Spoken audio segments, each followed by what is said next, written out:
Friends, welcome back to my channel. आज की video में हम बात करेंगे असाइनमेंट्स के बारे में कि बहुत सारी क्वेरीज आ रही थी कि बच्चे ये कंफ्यूज हो रहे हैं कि असाइनमेंट्स तो हम बना लेंगे बट कितने वर्ड लिमिट होनी चाहिए। जैसे कि आपके सामने मैंने एक ग्राफ बना के मैं तुम्हें समझाने की कोशिश करूँगी कि जो क्वेरीज हैं मैं पहले उसके बारे में बात कर लेती हूँ कि वर्ड लिमिट कितनी रखनी है तुम लोगों को, क्योंकि जो तुम्हारे क्वेश्चंस आएंगे वो 20 नंबर के आएंगे, 15 नंबर के आएंगे और 6 मार्क्स के आएंगे। ठीक है, इस तरह से आपका जो पूरा पेपर का पैटर्न होगा, ये असाइनमेंट्स की हम बात कर रहे हैं। तो इसमें आपको कितने वर्ड्स लिखने हैं, किस तरह से आपको असाइनमेंट बनाना है, ये चीज़ें इंपॉर्टेंट क्यों हैं, वो इसलिए इम्पोर्टेंट है क्योंकि असाइनमेंट्स जो है ना, असाइनमेंट एक बहुत इंपॉर्टेंट पार्ट है आपके एग्जामिनेशन का, आपका स्टडीज़ का। कि अगर मान लीजिए आप असाइनमेंट में फ़ेल हो जाते हो ना और आप थियोरी में पास हो जाते हो, तो भी आपका जो ग्रेड कार्ड होगा उस पर जो है वो नॉट कंप्लीट लिखा हुआ आएगा, पास नहीं होंगे आप अगर आप इसमें फ़ेल हो जाते हैं तो। ठीक है, तो इसीलिए मैं बोल रही हूँ असाइनमेंट्स बहुत इंपॉर्टेंट है और उससे भी इम्पोर्टेंट है उसमें पास होना। तो यही हमारी आज की वीडियो रहेगी कि तुम्हें किस तरह से लिखना है कि अच्छा खासा आपको नंबर मिल जाए और आप इजीली पास हो जाओ, ताकि आप थ्योरीज़ की आप अच्छे से तैयारी कर सको बाद में। ठीक है, तो हमारे यही वीडियो रहेगी। तो वीडियो स्टार्ट करते हैं। उससे पहले चैनल को सब्सक्राइब कर देना, लाइक कर देना और अपने दोस्तों को शेयर कर देना। चलिए स्टार्ट करते हैं। देखो, असाइनमेंट्स कैसे बनाने हैं, पहले तो ये तुम्हें पता होना चाहिए कि असाइनमेंट तुम्हें लिखना कैसे है। लिखने का सिंपल सा प्रोसेस है। आपको जो भी असाइनमेंट आप बनाओगे वो सारे के सारे हैंड रिटन होने चाहिए।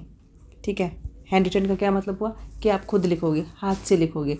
अगर आप किसी से लिखवा भी रहे हो तो भी ठीक है, बट जो राइटिंग है वो कम से कम ऐसी हो जो टीचर को समझ में आ सके। ओके, एक पॉइंट ये हो गया। हाँ, दूसरी बात ये है कि आपको टाइपिंग नहीं करवानी है। जैसे टाइप करवा लेते हो ना आप लोग, कंप्यूटर टाइप हो जाता है या फिर टाइपराइटर से टाइप करवा के भी बच्चे सबमिट कर देते हैं, वो नहीं करवाना है। उसमें आपका जो असाइनमेंट है वो रिजेक्ट हो जाएगा। टाइपिंग वाला नहीं चलेगा, आपका ज़ेरोक्स वाला नहीं चलेगा, जिसको फ़ोटोकॉपी भी आप लोग बोलते हो। ठीक है, अगर मान लीजिए आपने किसी फ्रेंड का असाइनमेंट ले लिया, उसकी फ़ोटोकॉपी करा ली, सबमिट कर दिया, मत करना, रिजेक्ट हो जाएगा। ठीक है, तो बेसिकली कहने का मतलब ये है कि आपको हैंड रिटन ही, हाथ से लिखे हुए ही असाइनमेंट जो है वो एक्सेप्ट होंगे वहाँ पर, और वही आपने सबमिट करने हैं। आप किसी से लिखवा भी सकते हो, आपके घर में कोई है जो आपके सिबलिंग्स हैं, आप उनसे लिखवा सकते हो, बट कोशिश करना हैंड राइटिंग जो है। अच्छा हाँ, हैंड राइटिंग मिसमैच नहीं होनी चाहिए। किसी से लिखवा रहे हो या खुद लिख रहे हो तो सारे के सारे क्वेश्चन जो है वो सारे एक ही राइटिंग में होने चाहिए। मेरे पास असाइनमेंट्स आते हैं चेक होने के लिए, उसमें कई बार तो इतना मैं मतलब क्या बताऊँ कि इस तरह से राइटिंग लिखी होती है कि एक क्वेश्चन तो जैसे किसी बहुत ही छोटे से बच्चे ने लिख दिया हो।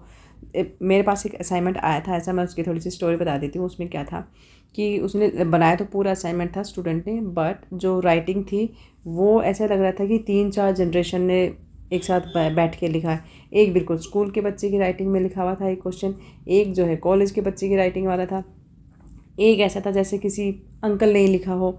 ठीक है, कुछ तो ऐसे थे जो बिल्कुल ही जिसको लिखना भी नहीं आता उससे लिखवा लिया हो। तो इस तरह से बना के उस असाइनमेंट जो है सबमिट कर दिया था। तो कहने का मतलब ये है कि आप ऐसे मत करना, किसी से लिखवा रहे हो या खुद लिख रहे हो तो हैंड राइटिंग जो है वो एक ही रखना, मिसमैच मत होने देना। ओके, अच्छा, फिर दूसरी बात आती है कि आपने कितने पेज लिखने हैं। देखो, असाइनमेंट जब आप सबमिट करते हो ना तो उसमें पेजेस जो है वो इतना मैटर नहीं करते हैं। मैटर करता है कि आपने जो आंसर्स जो लिखे हैं, ठीक है, जो आंसर्स लिखे हैं ना वो किस तरह से लिखे हैं आपने, वो मटेरियल क्या है आंसर में जो आप लिख रहे हो। ऐसा नहीं है कि आपने कहीं से भी कुछ भी उठा के लिख दिया हो। टीचर यही चेक करता है कि आपने जो आंसर लिखा है ना वो रेलिवेंट है या नहीं है उस क्वेश्चन से। ठीक है, टीचर कभी भी आपके पेजेस गिनने के लिए नहीं बैठता है कि आपने 5 पेज लिखे हैं, 10 पेज लिखे हैं या 20 पेज लिखे हैं, ऐसे नहीं होता। आपका आंसर का मटेरियल चेक होता है। ठीक है, दूसरी बात ये हुई। फिर हम इस पर बात करेंगे कि वर्ड लिमिट। चलो, वर्ड लिमिट की हम बात कर लेते हैं। हमारा ये जो हम बात करने वाले हैं, देखो, जो तुम्हारा क्वेश्चन पेपर आएगा ना, चाहे वो हिस्ट्री का हो, पॉलिटिकल साइंस का हो, इंग्लिश का हो, कुछ भी हो, जो पैटर्न रहेगा वो लगभग सेम ही रहेगा। आपका 20 नंबर के क्वेश्चन पूछे जाएंगे, उसमें 15 नंबर के होंगे और 6 मार्क्स की जो है शॉर्ट नोट होंगे। तो अगर मान लीजिए आपको 20 नंबर का आप क्वेश्चन लिखने वाले हो, ठीक है। तो 20 नंबर का जो क्वेश्चन होता है वो आपसे 500 वर्ड्स में पूछा जाता है। तो 500 वर्ड्स में अगर आप मान लीजिए बहुत दूर दूर अपनी नोटबुक में या फाइल में लिखते हो, तो अगर आप 20 नंबर क्वेश्चन कर रहे हो तो आपके तो बहुत सारे पेजेस भर जाएंगे, ठीक है। तो वो इतना आपको करने की ज़रूरत नहीं है। एक्चुअली होता क्या है कि कुछ बच्चे लिखते हैं इस तरह से कि जो एक लाइन होती है, ऐसे होता है ना तुम्हारा लाइन में, वो दूर दूर दूर दूर वर्ड्स लिख देते हैं, तो उनको लगता है कि बहुत सारे पेज भर जाएंगे और हमें बहुत सारे नंबर मिल जाएंगे। ऐसे नहीं होता। तरीके से लिखना, ढंग से लिखना। 500 वर्ड्स का अगर आप एक क्वेश्चन लिखने वाले हो तो कम से कम एक लाइन में थोड़ा थोड़ा पास लिख लेना, ज़्यादा वो करने की ज़रूरत नहीं है, ज़्यादा भरने की ज़रूरत नहीं है। रेलेवेंट आंसर होना चाहिए, जो क्वेश्चन पूछा गया है सिर्फ उसी का आंसर दो, फालतू की कहानियाँ मत लिखो, ठीक है। तो 500 वर्ड्स में लिखोगे आप तो कम से कम 4 से 5 पेज में आप लिख देना इस क्वेश्चन को। अब आप लोग पूछोगे कि क्या दोनों तरफ लिखना है पेज के? देखो, पेज के वैसे तो बेसिकली जो एक तरीका होता है अच्छे असाइनमेंट लिखने का, वो तो तरीका होता है कि आप जो पेज होगा उसके एक ही साइड लिखो। बट अगर आप दोनों साइड भी लिखना चाह रहे तो लिख सकते हो, बट जेल पेन को यूज़ मत करना उस टाइम, क्योंकि जेल पेन से क्या होता है कि जो एक साइड आप लिखते हो तो दूसरी साइड भी वो चीज़ें अपीयर हो जाती हैं। बॉल पॉइंट से लिख लेना, ठीक है। अच्छे से लिखना, साफ़ सुथरा लिखना। ब्लैक और ब्लू पेन अलाउड है। आप ऐसे भी कर सकते हो कि ब्लैक पेन से आप आंसर लिख लो, ब्लू से आप क्वेश्चन लिख सकते हो, ठीक है। तो इस तरह से आप कर सकते हो ये चीज़ें। 4 से 5 पेजेस में आपने 500 वर्ड्स का क्वेश्चन लिखना है। फिर बात आती है 15 नंबर का क्वेश्चन आएगा आपका, ठीक है। 15 नंबर का क्वेश्चन में आपको 250 वर्ड्स में जो है क्वेश्चन पूछा जाता है कि इतने वर्ड्स में आपको ये आंसर लिखना है। तो 250 वर्ड्स के लिए आप कम से कम जो है मैक्सिमम 3 पेज का आप आंसर लिख सकते हो, ठीक है। 3 पेज कैसे करेंगे आप, काउंट कैसे करोगे? जैसे एक पेज हो गया, अगर दोनों तरफ लिख रहे हो तो आप 2 से 2.5 पेज में लिख सकते हो, ठीक है। लेकिन अगर एक ही साइड लिख रहे हो तो कम से कम 3 पेज में लिख देना है इसको। फिर आता है 6 मार्क्स की, ये आते हैं शॉर्ट नोट आते हैं, ठीक है। शॉर्ट नोट्स, ये 6 शॉर्ट नोट आते हैं। उसमें से कोई आपको कई बार तो सारे पूछ ले जाते हैं कि सारे करने, कई बार ओनली 3 पूछ ले जाते हैं 6 में से, ठीक है।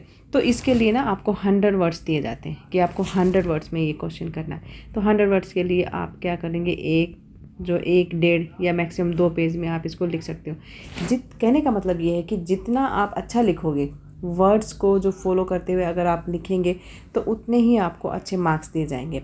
टीचर क्या होता है ना कि ओवरऑल ये देखता है कि जो आपसे पूछा गया है कि आपने वो लिखा है, क्या आपने उसी पैटर्न में उसी तरीके से लिखा है।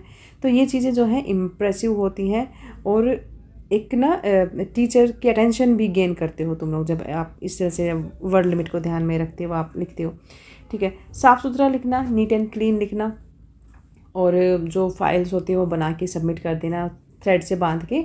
और जो एक एनवलप आता है ना, कोशिश करना उस एनवलप में डाल के सबमिट करना। कुछ बच्चे क्या होता है कि बड़ी बड़ी मोटी मोटी फाइल्स सबमिट कर देते हैं, वो भी ठीक है, बट कुछ असाइनमेंट मेरे पास ऐसे आते हैं जो बिल्कुल ही पतली सी, जो प्लास्टिक फाइल में डाल के बस ऐसे ही डाल देते हैं, वो लिफाफा सा होता है एक प्लास्टिक का, समझ लो, और सबमिट कर देते हैं। तो वो मत करना, क्योंकि उसमें क्या होता है कि जब असाइनमेंट्स उसमें आते हैं, सबमिट करते हो तुम लोग, तो बहुत सारे असाइनमेंट्स जो पाइल अप हो जाते हैं। तो उस चक्कर में क्या होता है कि वो अपना पेजेस निकलने का डर रहता है, फट जाते हैं। तो इसी चक्कर में क्या होता है कि तुम्हारे असाइनमेंट खो भी जाते हैं। तुम लोगों ने नोटिस किया होगा कि बहुत से बच्चों की क्वेरी होती है कि हमें 6 महीने हो गए, 8 महीने हो गए, हमने असाइनमेंट सबमिट किए बट हमारे मार्क्स ही अपलोड नहीं हो रहे। तो कहीं ना कहीं ये चीज़ें होती हैं जो मैटर करती हैं, ओके। तो ये तो बात हो गई एक सिंपल असाइनमेंट के बारे में। कुछ बच्चे ऐसे भी होंगे जो जिनके प्रैक्टिकल एग्ज़ाम होंगे, जिनको कुछ ग्राफ्स वगैरह बनाने होते हैं कई बार, ठीक है। उनको ग्राफ बनाने होते हैं असाइनमेंट के, जैसे एक साइड में आप लिख रहे हो, दूसरी साइड आपको ग्राफ बनाना है। तो एक शीट आती है जो एक साइड जिसमें शायद लाइंस होती हैं, दूसरी तरफ प्लेन पेपर होता है, तो आप वो यूज़ कर सकते हो। ये खाली उन बच्चों के लिए हैं जिनको कुछ डायग्राम बनाना होता है या कुछ ग्राफ बना के बताना होता है, तो वो लोग कर सकते हो। कई बार मेरे पास क्वेरीज आती हैं कि क्या हम प्लेन पेपर यूज़ कर सकते हैं। प्लेन पेपर, देखो, प्लेन पेपर लिखने में कोई दिक्कत नहीं है, आप यूज़ कर सकते हो। बट यहाँ पर एक गड़बड़ क्या होने वाली है कि जब आप लोग प्लेन पेपर यूज़ करते हो ना, तो उसमें कोई लाइंस तो होती नहीं है, ठीक है। तो आप लोग क्या करते हो, खुला लिख देते हो, वो एक ही पेज में मतलब बस 10-15 लाइन्स आ जाती हैं, आपको लगता है कि पेपर भर गया। तो इसमें क्या होता है ना कि जब टीचर क्वेश्चन चेक करने वाला होता है ना, तो उसको ना वो एक लाइन में पढ़ नहीं पाता है उस चीज़ों को, ठीक है। क्योंकि एक सिमेट्री नहीं बनती है प्लेन पेपर में।